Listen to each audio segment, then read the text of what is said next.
बिहार विधानसभा चुनाव 2025 का माहौल गरमाने लगा है। हर दिन नए नए सर्वे, आरोप प्रति आरोप और राजनीतिक समीकरण सुर्खियों में है। कांग्रेस सांसद और विपक्ष के नेता राहुल गांधी को लेकर सियासत गर्मा गई है। केरल में एक लाइव टीवी डिबेट के दौरान बीजेपी प्रवक्ता और पूर्व एबीवीपी नेता पिंटू महादेव ने कथित तौर पर कहा है कि राहुल गांधी को छाती में गोली मारी जाएगी। कांग्रेस महासचिव केसी वेणुगोपाल ने इस बयान को लोकतांत्रिक राजनीति पर हमला बताते हुए गृह मंत्री अमित शाह को पत्र लिखा और तत्काल कार्रवाई की मांग की। हालांकि बीजेपी अब तक इस मामले पर कोई आधिकारिक बयान जारी नहीं किया। जन स्वराज अभियान चला रहे प्रशांत किशोर ने बिहार के डिप्टी सीएम सम्राट चौधरी पर गंभीर आरोप लगाए। पीके का कहना है कि सम्राट चौधरी का नाम शिल्पी गौतम हत्याकांड में आया था और इस केस की जांच सीबीआई ने भी की थी। हालांकि एनडीए नेताओं का कहना है कि ये सिर्फ चुनावी बयानबाजी है, लेकिन इसमें कोई शक नहीं है कि इस आरोप ने बिहार की सियासत को और गर्मा दिया है। लोजपा रामविलास प्रमुख चिराग पासवान ने नया प्रस्ताव रखा है कि सीट वोट प्रतिशत के आधार पर बांटी जाएगी।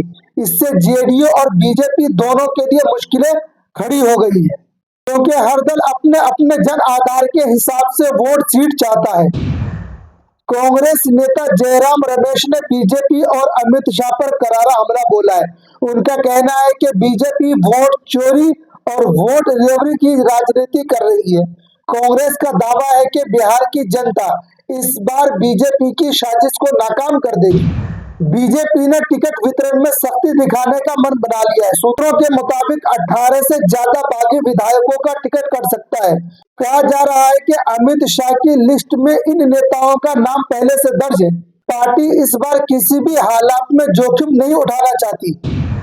कांग्रेस ने बिहार चुनाव में तेलंगाना फॉर्मूला अपनाने का ऐलान किया है।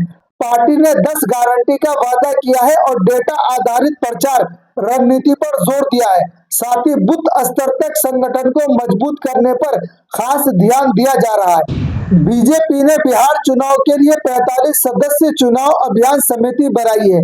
इसमें राज्य और केंद्र के कई बड़े नेताओं को जगह दी गई है। समिति का काम चुनाव प्रचार की रणनीति तैयार करना और बूथ स्तर तक पहुंचाना होगा।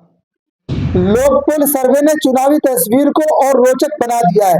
इसमें महागठबंधन को 118 से 126 सीट मिलने का अनुमान जताया गया है।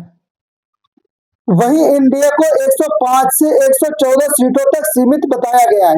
यानी अब भी मुकाबला पूरी तरह से खुला हुआ है। प्रशांत किशोर की जन स्वराज पार्टी धीरे धीरे असर दिखा रही है।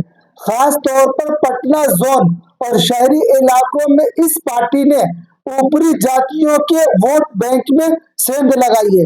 विशेषज्ञ मानते हैं कि कई सीटों पर जन स्वराज का वोट शेयर हार और जीत का फैसला कर सकता है।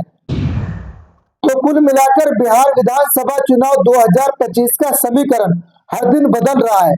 कहीं आरोप प्रत्यारोप तो कहीं धमकियों का विवाद, कहीं सीट बंटवारे की खींचतान और कहीं नए सर्वे। एनडीए वापसी के दावे कर रहा है तो महागठबंधन बढ़त का दावा कर रहा है और उन सब के बीच प्रशांत किशोर की जन स्वराज पार्टी भी खेल बिगाड़ने की तैयारी में है। अब देखना दिलचस्प होगा कि बिहार की जनता आखिर किसे सत्ता की चाबी सौंपती है।